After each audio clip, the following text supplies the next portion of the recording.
Welcome, everyone. Welcome to another edition of Remixing Politics and Culture with me, your host, Pam. I am a public relations and marketing professional who happens to have a passion for social justice, voter advocacy, and culture. And guess what? Both of my guests are late. So you just have me for right now. And if anybody wants to have any comments or anything to keep me company until they show up, I will gladly entertain you.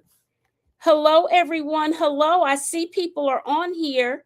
I don't know where you from. It doesn't show me or whatever, but I'm waiting for my guests. First time I have two guests doing a split show and nobody's here yet. And I still have to start on time because StreamYard has some very specific rules for certain destinations that you're at. Hey there. Hey there. Hi, limousine readings. Haven't seen you before. Okay. Hey, Soror, Loretta Thomas Walker. I can always count on you. Thank you, Soror, for showing up. And limousine readings. I'm so glad that you have shown up. I don't know who you are, but hey, that's cool. I realize. Oh, okay, Leah. All right. Okay, now Nita is here. Yay. Okay, so I'm going to get a chance to introduce her. All right, so let me finish doing my introduction. Let's see. So, and tonight, on this very first day of Women's History Month, I have two candidates, at least I see one right now, who are running against incumbents. And there are very two hot races here in North Carolina. One is for the congressional seat in District 4, and the other is for the North Carolina Senate seat in District 22. This area of North Carolina that both of these candidates are vying for is one of the bluest areas of the state of North Carolina. North Carolina truly is a purple state. It truly is. And it's one of the states that is constantly being gerrymandered. The wind blows and the North Carolina state legislature decides to gerrymander it, okay? It changes all the time. All right. In fact, it just changed again this past October in 2025. And I didn't even know that. I did not know. Hey, Ed. Hey, Ed. Hey, Raymond. You guys are so cool to help me out here.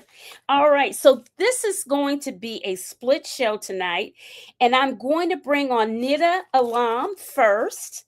Here she goes. Let's see. There she goes. There she is. Hi, Sam. Hey, how are you? She is the congressional candidate for District 4 in North Carolina. She is running against incumbent Congresswoman Valerie Foushee. Anita Alam is currently a Durham County Commissioner in Durham, North Carolina. She has been a commissioner since 2020 and made history by becoming the first Muslim woman ever elected in North Carolina history. Nita grew up in District 4 that she's running in. That's cool to growing up in the same district you're running in. She is the daughter of Indian and Pakistani parents. She attended North Carolina public schools and then attended North Carolina State University. Wonderful university, guys. One of my daughters went there too. And as a student, she led a campaign to partner with local healthcare workers to provide free healthcare to low-income community members. It was in 2015 when her world changed dramatically, when she had three dear friends who were murdered in Chapel Hill. I remember that case vividly because it was so shocking. Many of us considered it a hate crime, but the police said it wasn't. So anyway, there were three Muslim young people that were murdered. And from that incident, it lit a fire under her, and she began organizing multi coalitions throughout the state of North Carolina, and that led her to run for office. And as a commissioner, she has advocated successfully for educators in our Durham public schools. She has secured property tax relief for low income Durham residents and secured funding for the first ever immigrant and refugee coordinator position at the county level. And I know this personally because I work for the county, so I know. And she served in senior leadership in the North Carolina Democratic Party as chair of Durham Mayor's Council for Women. She was a political director for Bernie Sanders' 2016 campaign as well. She is a wife and mother of two children.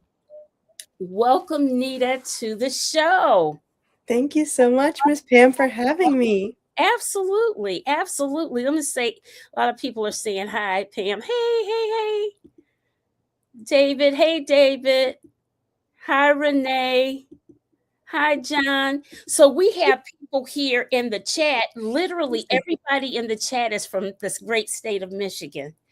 I don't see any North Carolinians in the chat. No, not everybody. Renee is in New York, so they're all over. Yes, people here and there and everywhere. So, Nita, we're gonna dive right in. So, you've been a county commissioner in Durham since 2020. What made you decide to skip past the state legislative place and then just jump all the way into the Congress? What made you do that? Yeah. Well, our office of Congress, there isn't really typically a path into federal leadership. I think what we are seeing right now with the rising level of authoritarianism, with Trump back in the White House, with him sending ICE and CBP into our communities to terrorize our communities. Sorry, my son. That's okay. That's okay. This is a family-friendly show. With Trump sending ICE and Customs and Border Patrols into our communities and neighborhoods to terrorize our neighbors, to kidnap our community members, and even murdering innocent American civilians in broad daylight. And then also having our neighbors struggling to make ends meet due to the cost of living continuing to rise and our wages staying stagnant. I couldn't idly sit by anymore and tell my neighbors and my constituents, well, you have to wait 3 years for change. You have to wait 3 years for our party to put up a fight when families are struggling right now. Right. Okay. All right. Fair enough. So, Nita, one would call you definitely a progressive Democrat? Call you being a member of the progressive wing of the Democratic Party, I'd say, versus the more traditional Democratic Party side. How do you define the difference? So for me, yeah, I think that national politics, they love these titles and labels to try to create these silos. However, I view myself as a common sense candidate and a common sense elected official because every single person, majority of 99% of us in this country are working class individuals. We are people who are trying to make ends meet, to support our families, to keep a roof over our heads, and keep food on our tables. And the values and the issues that I'm running on the policy platform of a true living wage so that an individual only has to work one job to live with dignity and to be able to support their family. That shouldn't be a left or right issue. That is a human decency issue. That is a common sense policy. The policy of Medicare for all, that healthcare in the wealthiest nation in the world, that healthcare should be a human right. No one should have to be going and no one should be living with medical debt. That shouldn't be a concept in the wealthiest nation. Our neighbors shouldn't have to be going and trying to spread out their medication, their insulin to try to make it last longer because they have to decide between getting a new prescription picked up or their rent. So even if at national levels they love to try to put us in these pockets, I think that we as Democrats need to lead the way in saying that we are the party of the working class. We are the party that wants to make sure that every person in this country can live with dignity and take care of their families. Right. Absolutely. Absolutely. I agree with you. I agree with you on that. So, Nita, I did tell you that, of course, I'm in Durham. You're in Durham. I did tell you that, and your staff, that we were going to keep it really real, because once people saw that I had you on the show, there was an interesting reaction from some members of the community, and I want to address something, just point up front about it. A number of Black voters in Durham feel that you will not be responsive to their needs.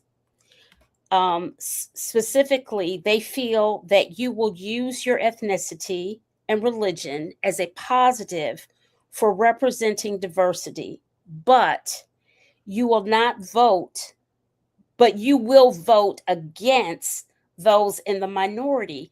How can you respond to that criticism?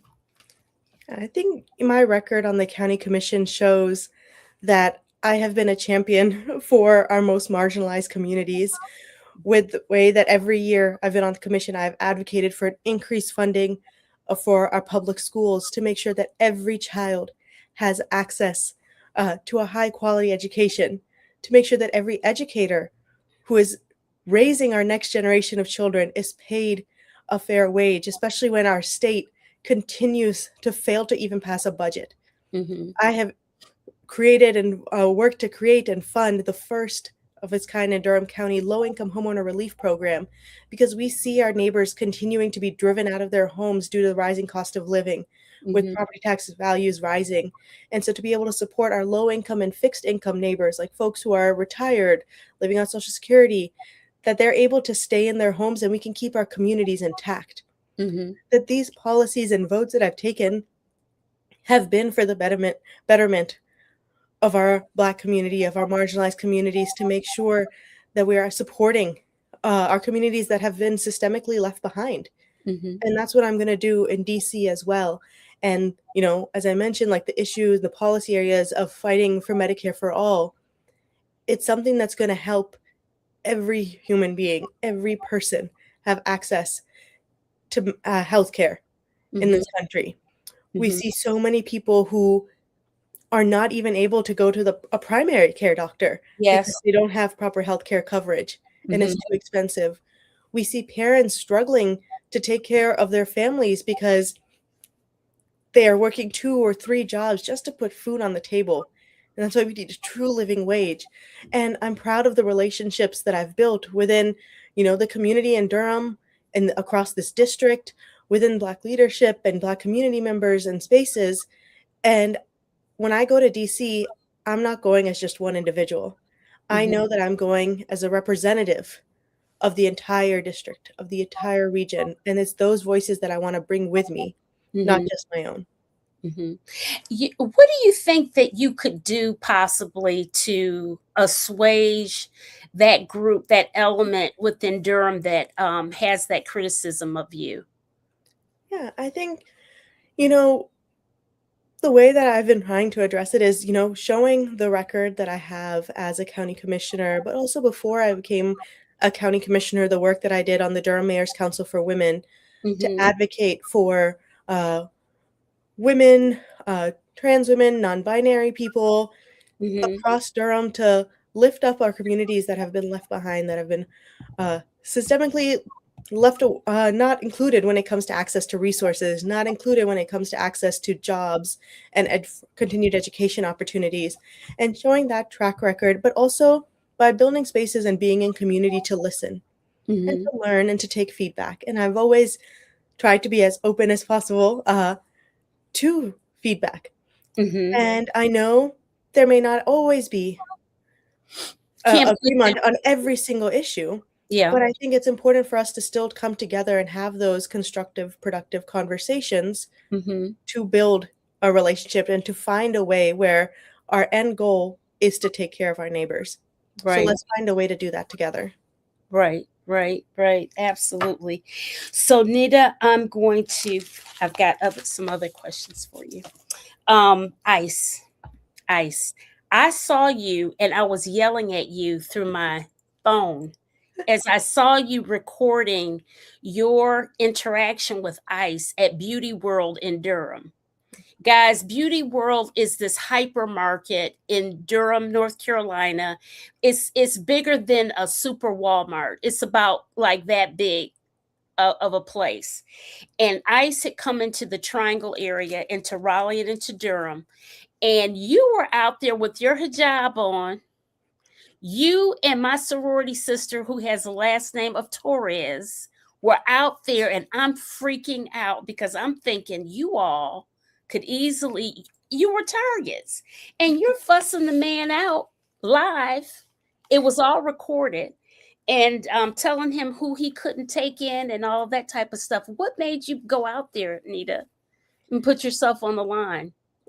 Well, we saw what was happening with ICE and CBP in other communities and what they were doing in Chicago, what they'd been doing even in Charlotte before they came to Durham. It was, and with Trump in the White House, we knew it wasn't a matter of if they come to Durham. We knew it was when.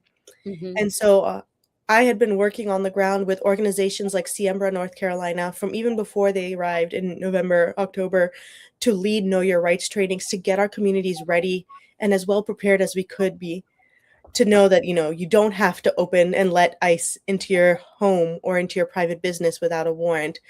And as well as like you don't have to provide them documentation unless they have a warrant and without speaking to a lawyer. Mm-hmm. All of these things that unfortunately are not common knowledge, and also these agents will tell you otherwise. Right, Um, right.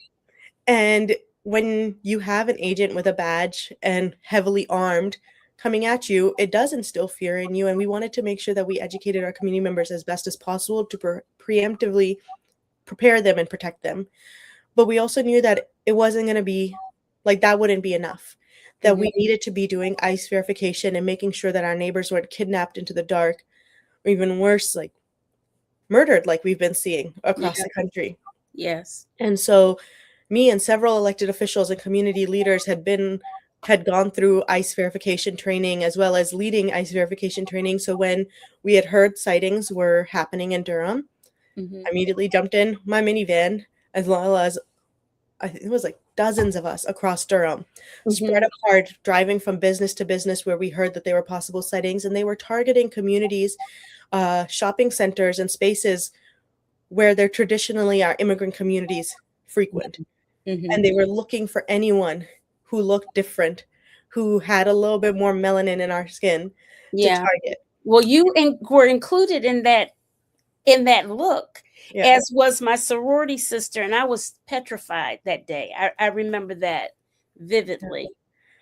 No, and I know like there is always a risk. And I mean, even before I have had like a document that I've shared with my family of in case of emergency, if I ever like if ICE and CBP for any instance or any other authority were to take me in, how to respond. Like it has the information about, okay, this is where my kids need to be picked up, their daycare codes, like these are my emergency contacts, all of those things to be prepared. And I know that there's a risk for me to be out there, but I also know I carry a privilege, Mm-hmm. that I am a naturalized citizen, even if we see now with Trump, he's even threatening naturalized citizens. Yes, he doesn't care. But there's still a privilege that I carry, and I couldn't in good conscience tell my neighbors and constituents, go put yourselves in the front lines Mm-hmm. and not be willing to do the same myself. Okay. Because as elected officials, we also have a responsibility to use our platform and to use our voice to not only bring awareness, but to stand up and stand in for our neighbors as much as we can, and like make sure that they're not kidnapped, and documenting. And the footage that I took and several other volunteers was used to help Siembra identify the three men who they took and can find out who their family members were, so that they were able to contact the family members and help connect them into the legal support system they had to try to figure out how do they bring their family members home. Okay. Okay. So, Nita, America is at its most dangerous intersection of authoritarianism, surveillance with ICE and AI, and war, and now war. Mhm. How on earth do we, the people, dig ourselves out of this mess?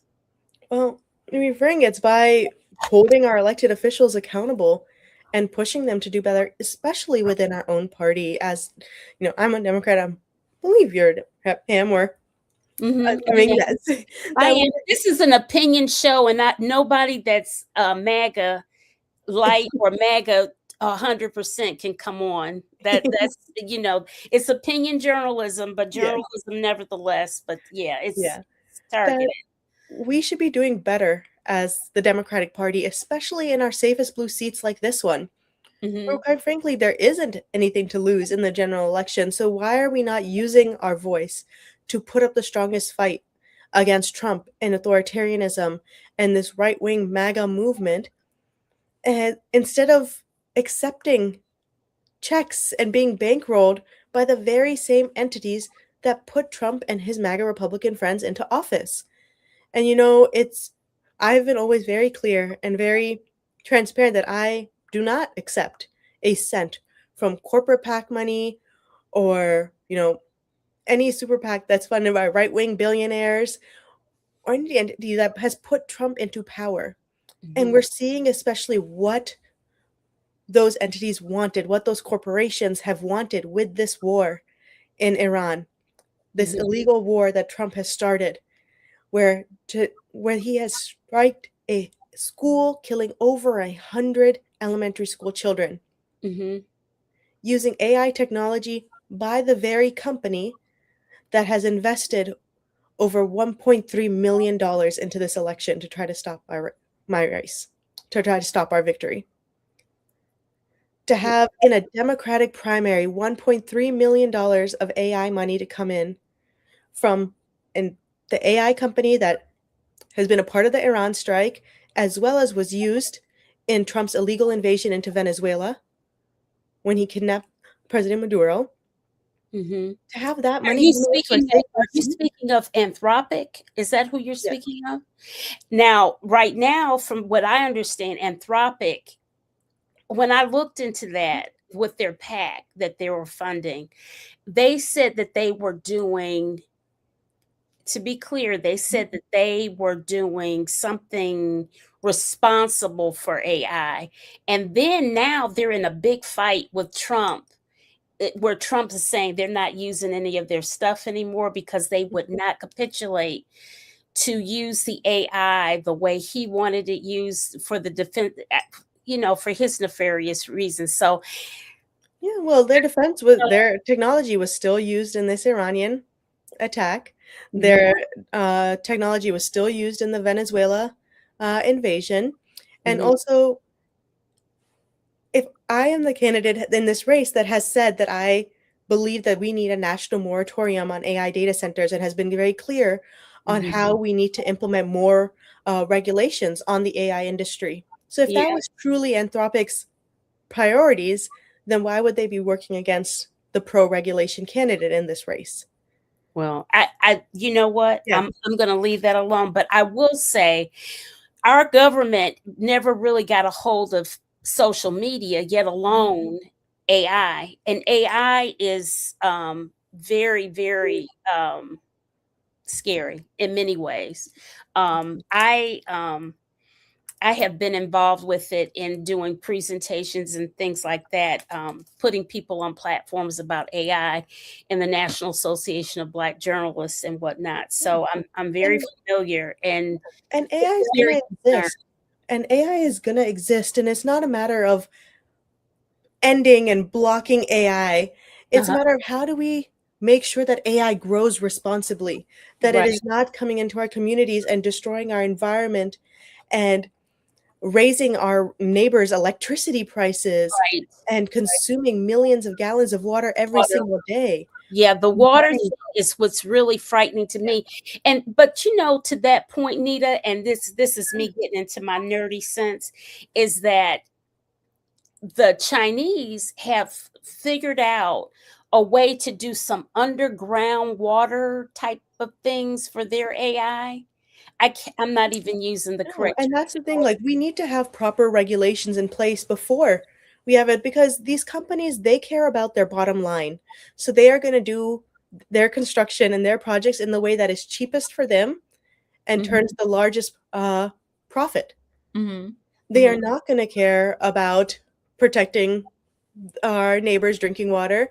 They're not going to have uh, they're not going to care about these diesel generators that are emitting emissions and polluting our water and airways. They're going mhm. to care about how do we turn the biggest profit the quickest way. And that's why having a moratorium to put a pause on the construction, to say, Yeah. let's get the proper regulations in place to do just that, as you were saying, Pam. The way that the millions of gallons of water is used is that it just evaporates into the air.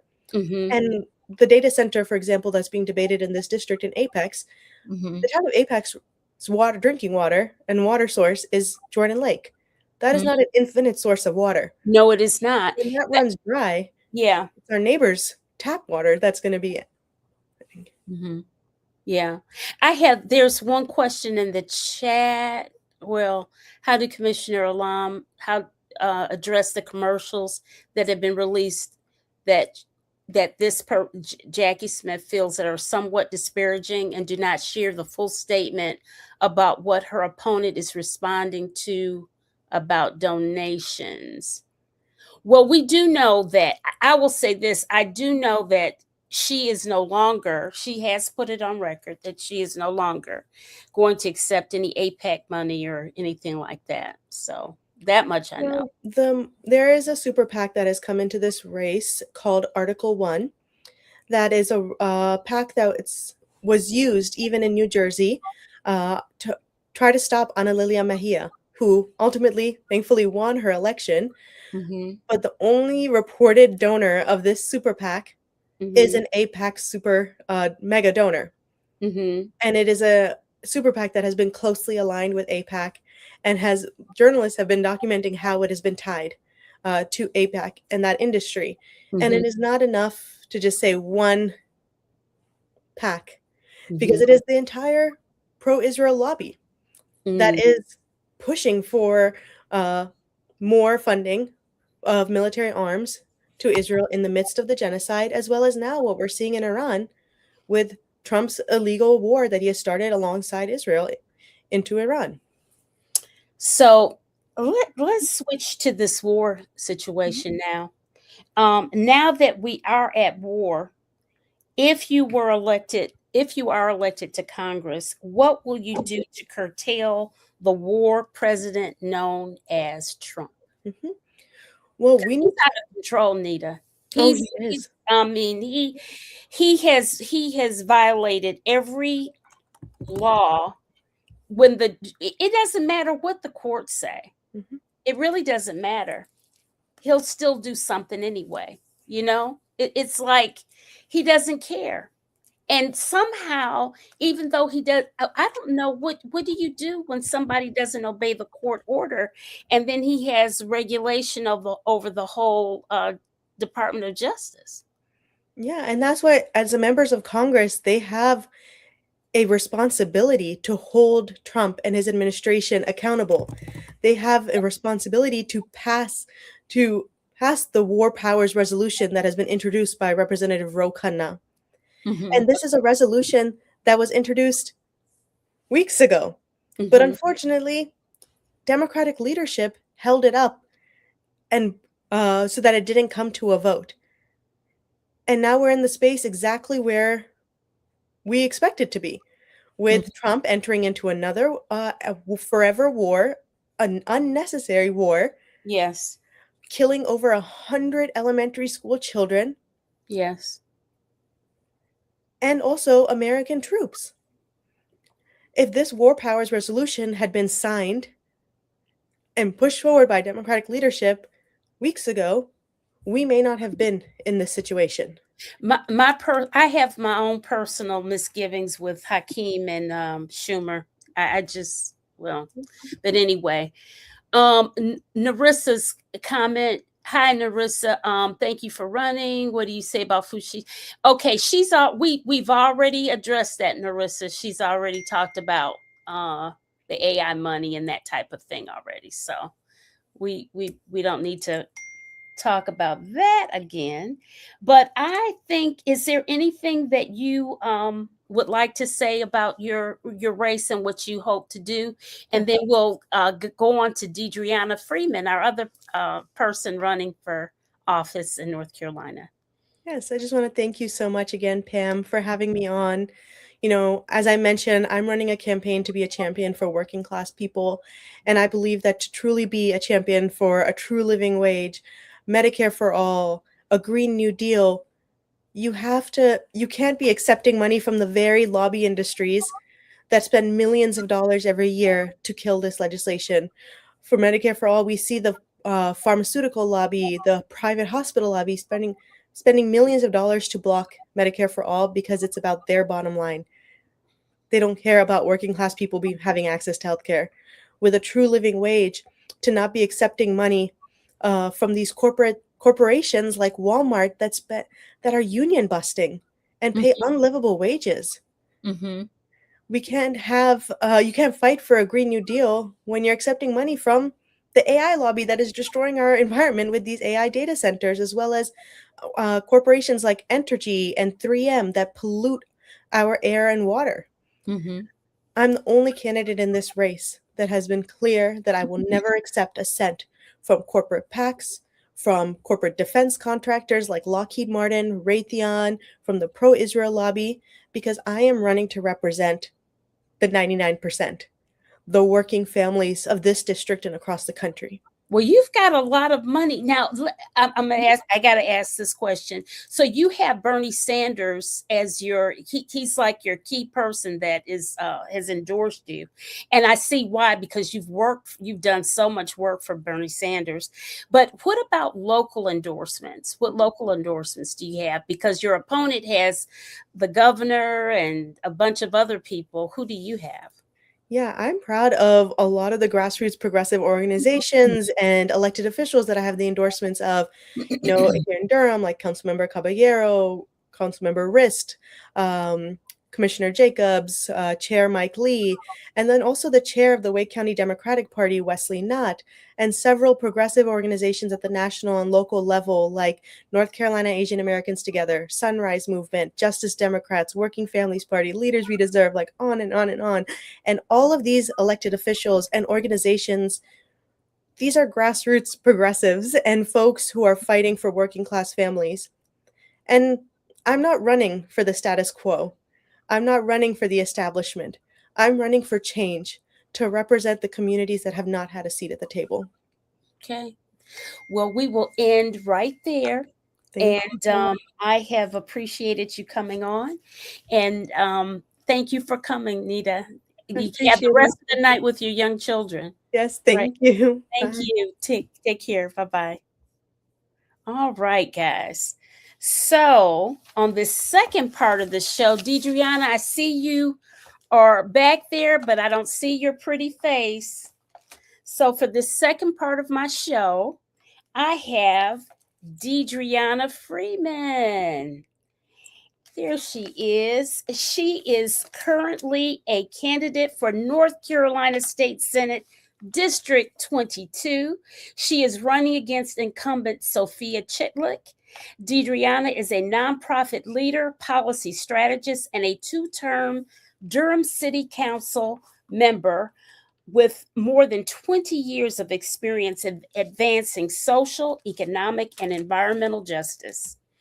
During her tenure on the city council, she was that clear and consistent advocate for affordable housing, equitable economic development, and policies that protected the historically marginalized. And that is a fact.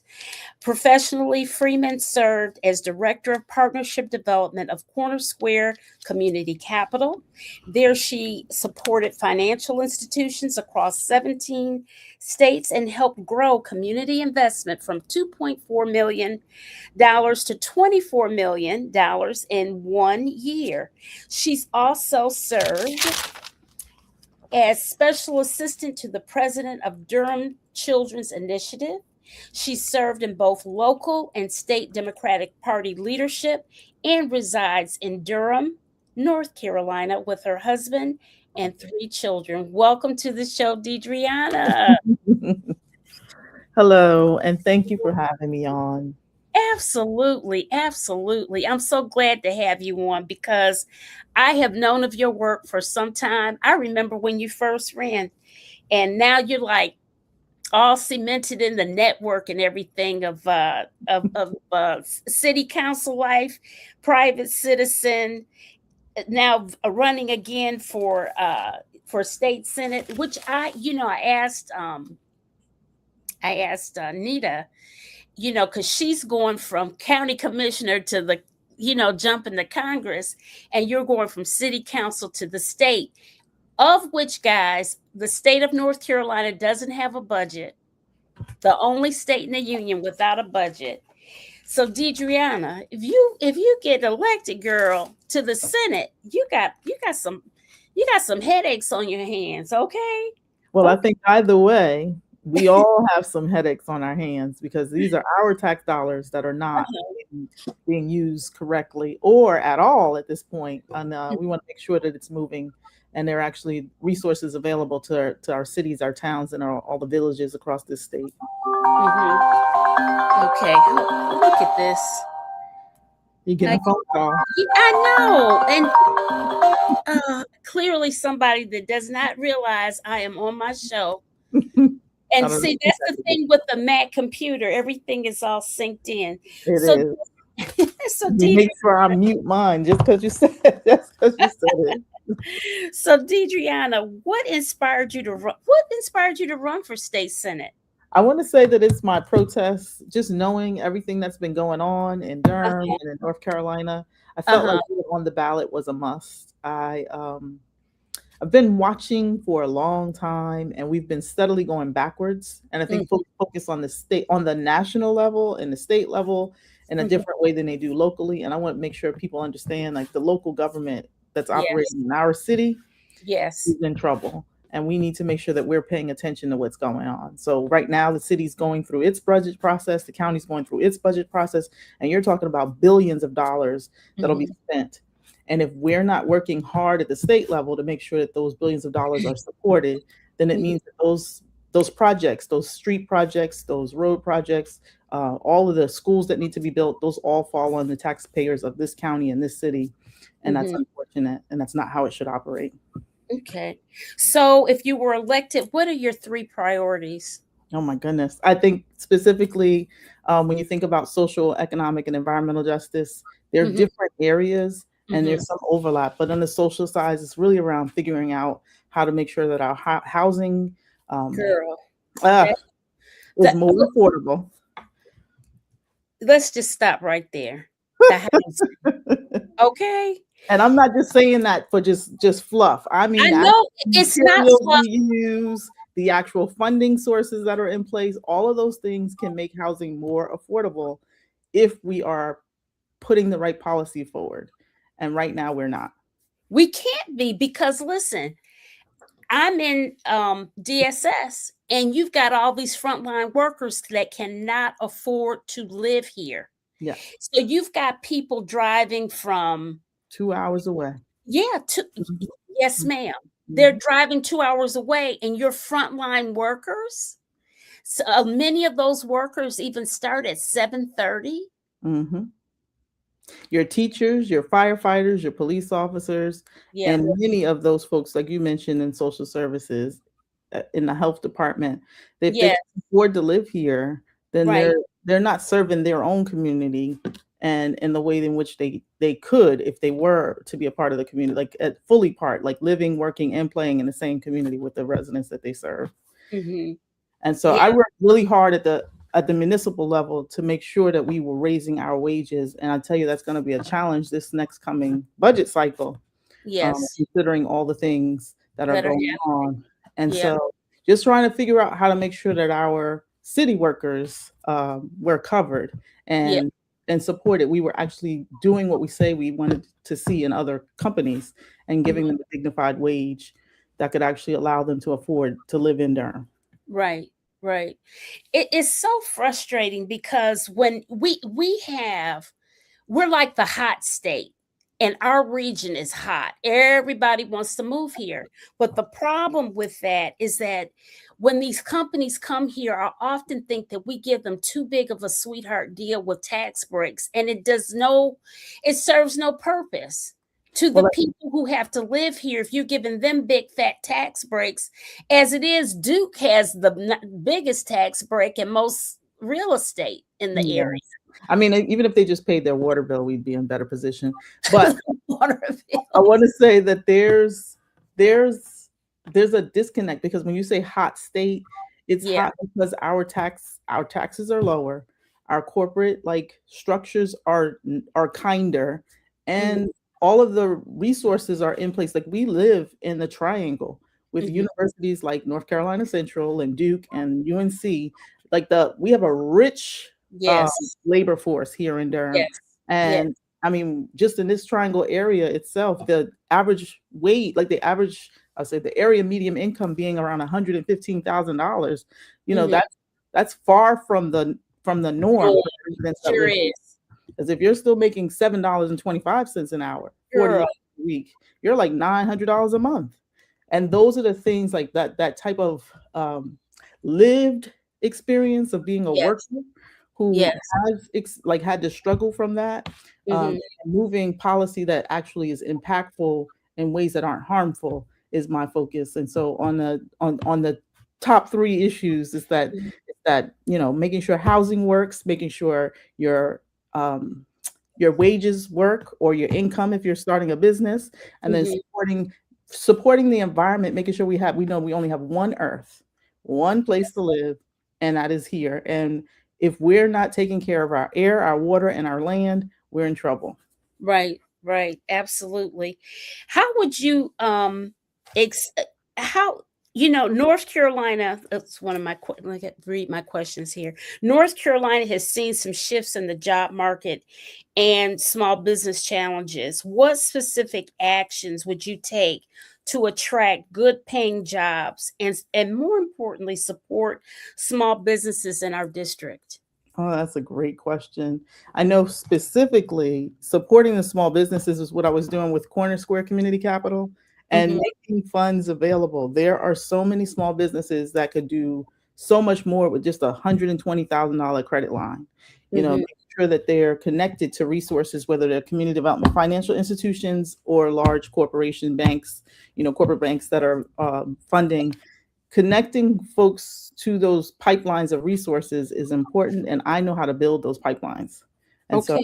I want to continue to do the work I was doing with Corner Square across the Southeast and finding funding partners and putting together kind of like a network of resources for small businesses, whether it's technical support, back office supports, and then also just fund like capital. Mhm. So I think Mhm. those are huge pieces that could play into, you know, making sure that we have a system that is operating or economy that's operating on on full gear. And I'm I don't want to take a negative stance, but I will say I am best suited to do that work. Okay. Okay. All right. So how would you address the economic disparities that affect communities of color and working families in your district?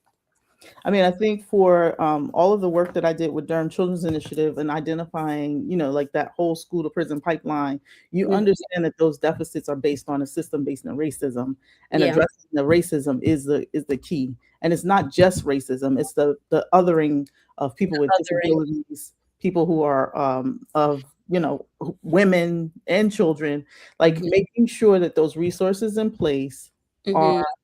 are actually fitting to their needs. And so Mhm. that's when we talk about things like equitable as opposed to equal. I don't need the same thing that my neighbor does. I may need different things, and those policies have to be that detailed. And that's often where the struggle often comes in, because when you set, you know, things like a $95 million bond and you Mhm. put in you know, a specification that says only, you know, 2 million is going to go towards a housing home ownership, Mhm. you know that's creating a hardship, or there's going to be a need for more resources on the home ownership side. And so how you line that up, in your policy is going to matter. And I would take a very strategic focus on, like, it's like a laser focus on making sure that you're marrying the resources with the people's needs. Mhm. You know what? Listening to you is reminding me of the very thing that I try to tell people all the time. And one of the reasons why I started this show is because l- all politics is local. They're all local, period. Point blank, period. Because things are on the news and they're big, we think, oh, we got to just vote for the presidential election and that type of thing. But if you don't get down into the weeds and deal with your municipal elections and stuff, who's taking care of the water? Who's your mayor? Who's your city council members? Who's your county commissioners? And all of those things, you really aren't paying attention to government at what it does. Yes, the closer they are, the much more they touch your life. And Right, so, the people who are deciding what development goes up next door to you, right, how close it is, and whether right. there's a buffer, are on your city council. And the people who are deciding whether or not, those public health services are available for lead testing, when there's lead in a park, are on Yes, your county commission. And those folks are the resources most closest to the people on the ground. And the right. policies that are put in place when they're not well funded or supported by the state level. So Mm, if we want to move to a healthcare system that actually provides health care, not mm. health insurance, that means we're working towards doing medication, like Medicare for all.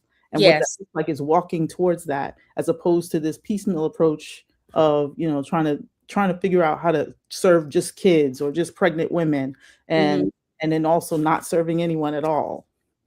So mhm. All yes, right. you are correct.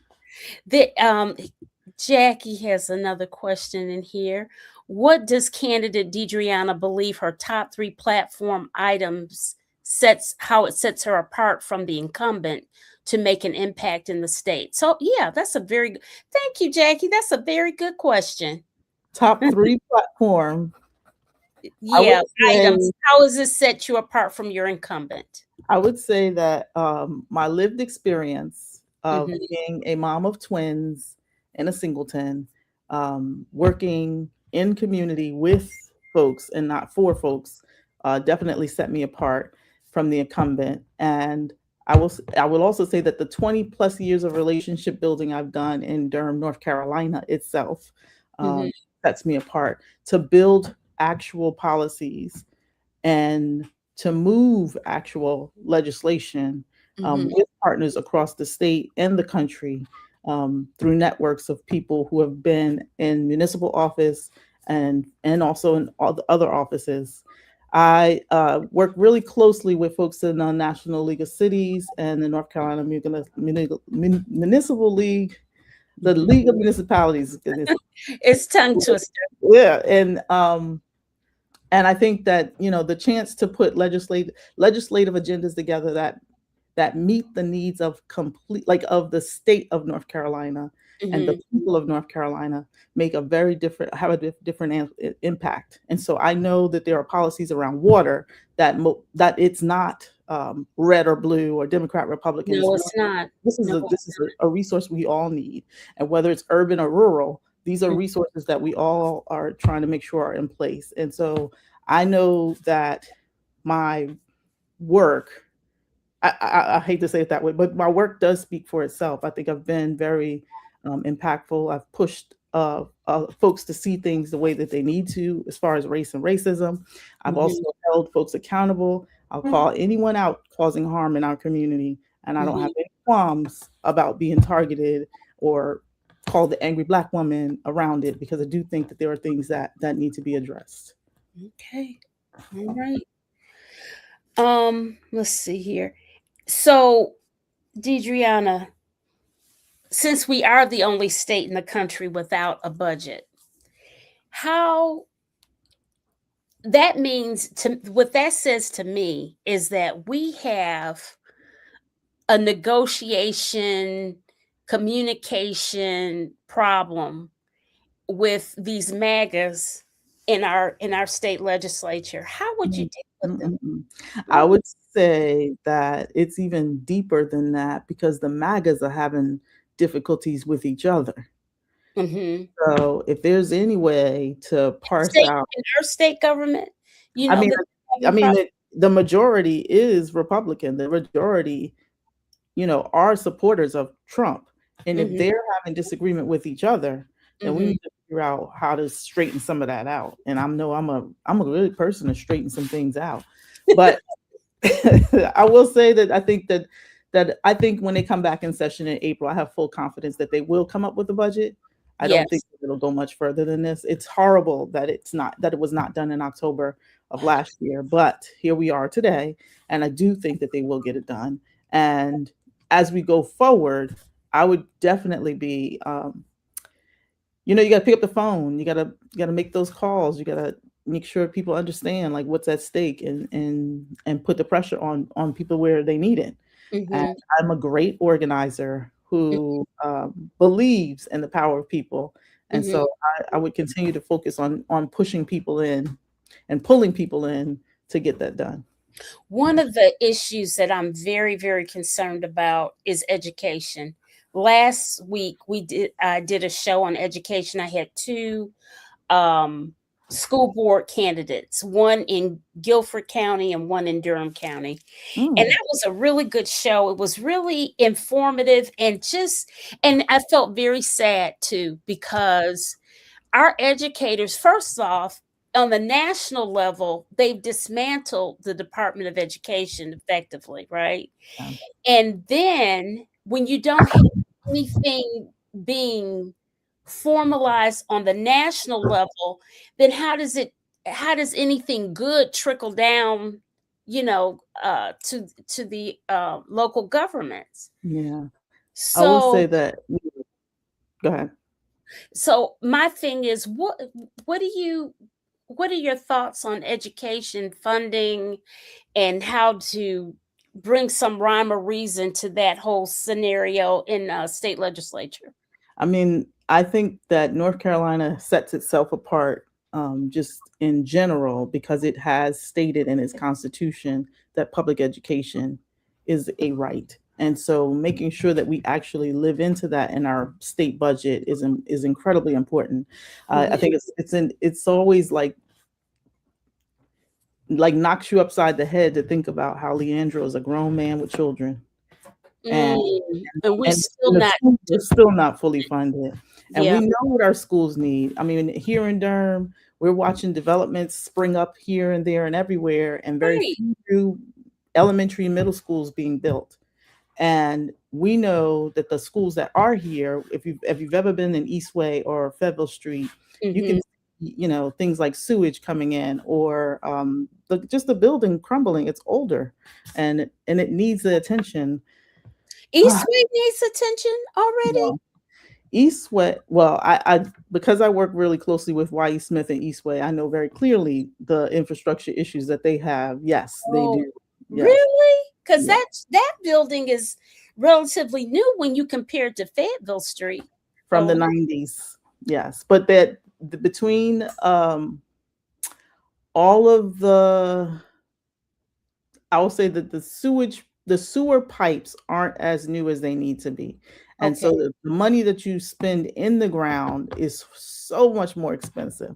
Mhm. And when the building was built, if those pipes were not addressed, Mhm. then you have a very new building with very old pipes. Mhm. Many of the sections across the state, I mean across Durham specifically, I know I work really hard to push for our capital improvement plans to implement like clearing out most of our waterways, like improving the water size of our pipes and then also just checking and making sure that there's no cracks or breaks in our sewer systems. And so Mhm. it's not on the school system, it's on Mhm. the city and the county and Uh-huh. on the side of infrastructure and making sure that that's addressed. However, However, those schools are a part of our state system. And if right, the state is not providing any incentive or resource right, for right. local government to do that work, it becomes, like I said in the beginning, something that falls on city and county taxpayers. and it is fully in Durham covered by city and county taxpayers. And so you see your taxes go up. And then every time we have a bond, you see your Yes, taxes go up again. I And so know. we're doing the things that we need to do. We're doing all the heavy lifting we need to here in Durham. The Right. problem is our state is not coming up behind us like it should. But you know what?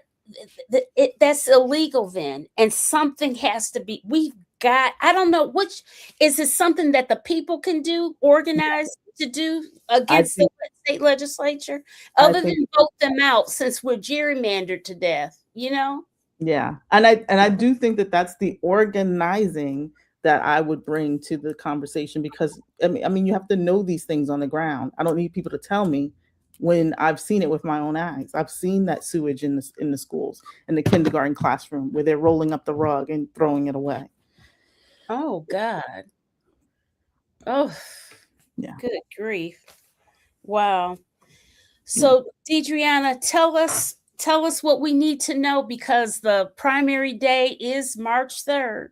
It is So, Tuesday, 48 hours away from making this all to wrapping this whole bow up. And I will say that you got to get out there and vote, and then you also got to make sure after that you're keeping your foot on the pedal of holding your elected officials accountable.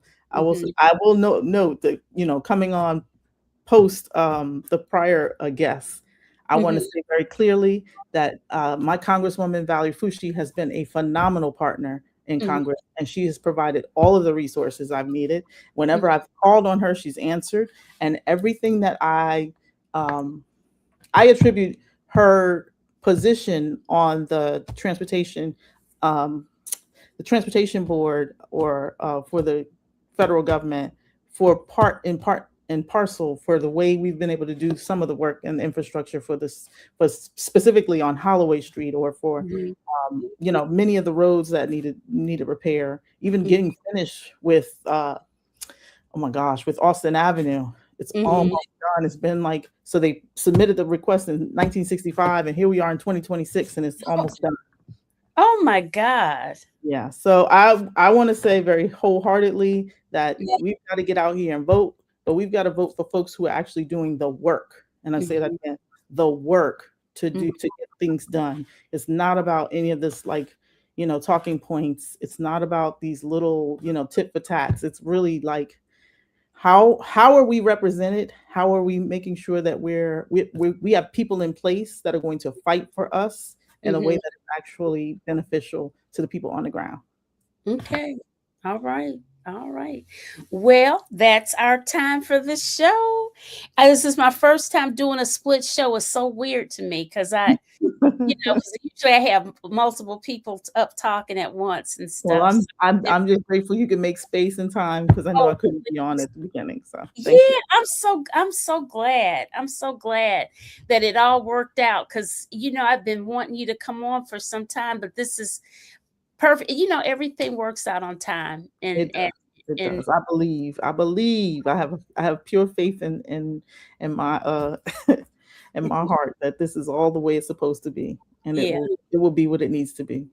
All right, all right. So, Deidreana Freeman, running against incumbent Sophia Chiclet in the 21st district. I 22nd. take 22nd district, and then it was then I had Nita Alum running against Congresswoman Valerie Foushee in District 4. And I've tried to have everybody. Let's see here. Great conversations. Yeah, it's so many issues, Judy, to There be are. There are. discussed in government. And I really, that's why we do this show, so people can get educated about something, because it's hard to get all the information at once, and even in little bits. And sometimes when you just have conversations, it's easier, right? Yes. Yes. You can Yeah. ask a simple question and get simple answers. Yes, that Mhm. definitely makes a difference. And I want to thank you so much for making this space available and keeping Oh, the conversations going. all right. All right, Deidreana. I look forward to seeing you again. We'll just wave good night to everyone. Good night, everyone. Thank you.